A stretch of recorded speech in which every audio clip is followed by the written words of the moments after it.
This is hashtag trending for Thursday, July 23rd. Mark Cuban warns today's AI data centers could become tomorrow's pickleball courts. Substack introduces an AI detection tool for readers. Major publishers are considering blocking Google's AI search, and the town that solved its camera problem with garbage bags. Those are the headlines. I'm your host, Jim Love. Let's get into it. Billionaire Mark Cuban has seen technology booms before, and he's warning that the massive AI data centers being built today could be nearly empty tomorrow. As he joked, we may end up with a lot of places for pickleball courts. Cuban's point is simple. AI technology is changing at an incredible pace. By the time most of those billion-dollar facilities are finished, newer chips and far more efficient AI models could deliver the same computing power using far less hardware. The demand for AI may still be there, but the hardware we're installing today could be obsolete. And that creates another risk. A Nikkei analyst found that Alphabet, Amazon, Meta, Microsoft, and Oracle have committed about $1.65 trillion US to long-term AI infrastructure contracts. Those obligations, by the way, don't appear as debt on the company's balance sheets under current accounting rules, but they're still legally binding commitments. The companies have agreed to pay for that computing capacity whether they need it or not. And that figure doesn't even include private AI companies like OpenAI and Anthropic, whose long-term commitments aren't publicly disclosed. Now, there's nothing illegal about the way these obligations have been recorded. They're disclosed under current accounting rules. But as one analyst points out, the last time we had huge amounts of money hidden in forward contracts was Enron. And that worked out well, didn't it? Substack is introducing a new tool to help readers figure out whether content was written by a human or generated by AI. Announced Tuesday, the self-publishing platform has partnered with Pangram, an AI detection company founded in 2024 by former Google and Tesla AI researchers. Pangram analyzes writing and estimates how much text is AI-generated, AI-assisted, or human-written. The feature is now available on new Substack posts, notes, replies, and comments. In a blog post announcing this feature, Substack co-founder and CEO Chris Best wrote that AI content isn't being banned. The problem, he says, isn't AI. The problem is trying to trick people into thinking AI-generated content is something it's not. Readers can access the feature by clicking the three-dot or meatball menu, as it's called, and selecting the AI detection option. A pop-up then estimates how much of the content is AI-generated, AI-assisted, or human-written. Writers have several options as well. They can add a statement explaining how they created the content, run Pangram's detector on drafts before publishing, and they can appeal if they believe the system has classified their work incorrectly. The tool has some limits. Posts under 100 words don't contain enough text for reliable analysis, and only content published after July 21st can be scanned.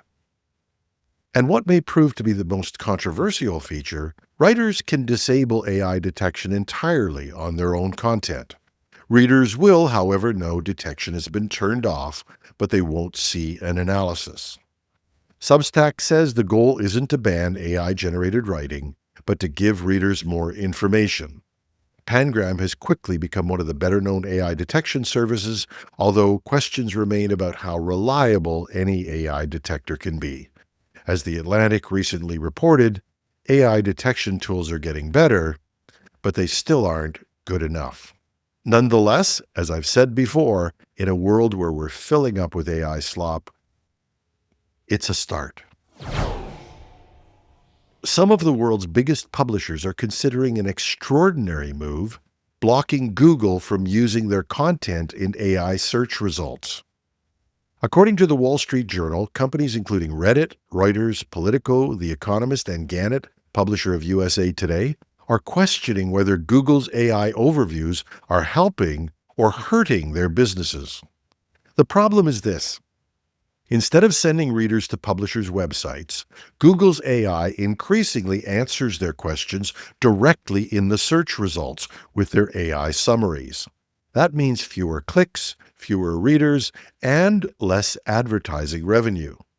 The impact is already being felt.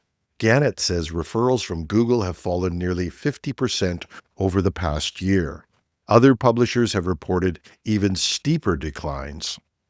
Reddit is reportedly even reconsidering its estimated $60 million a year licensing agreement with Google, arguing that Google's AI can answer questions using Reddit discussions without sending the users back to Reddit itself.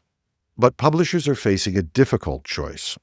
If they block Google's summaries, they also block Google's AI crawler and risk disappearing from traditional Google search, cutting themselves off from one of the biggest remaining sources of traffic. Google says it's testing a system in the UK that would let publishers opt out of AI search without affecting their search rankings, but there's no word on when that option might become more widely available. For years, publishers worried about whether Google would send them enough traffic. Now they're asking a different question. Is Google AI taking more value from their content that it's giving back?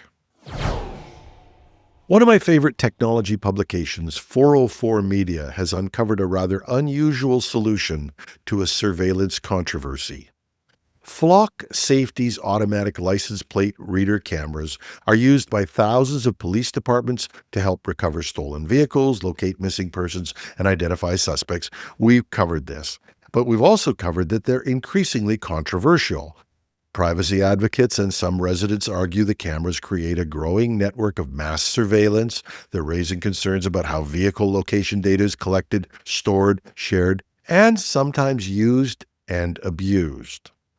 One town decided it no longer wanted the cameras, but it discovered it couldn't simply take them down.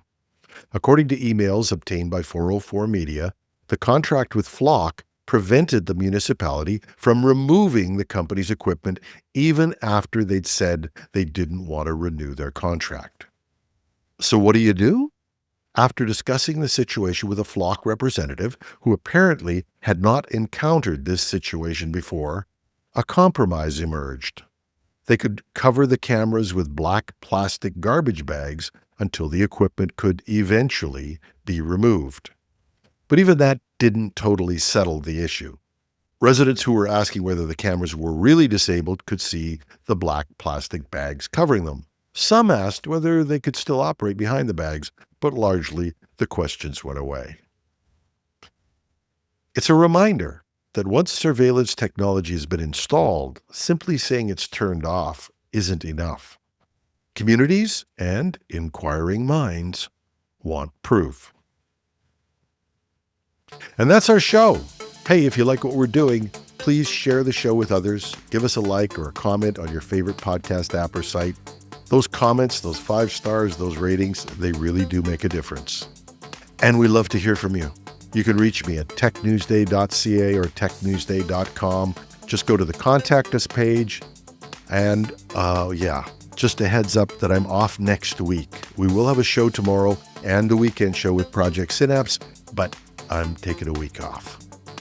I'm your host, Jim Love. Have a thrilling Thursday.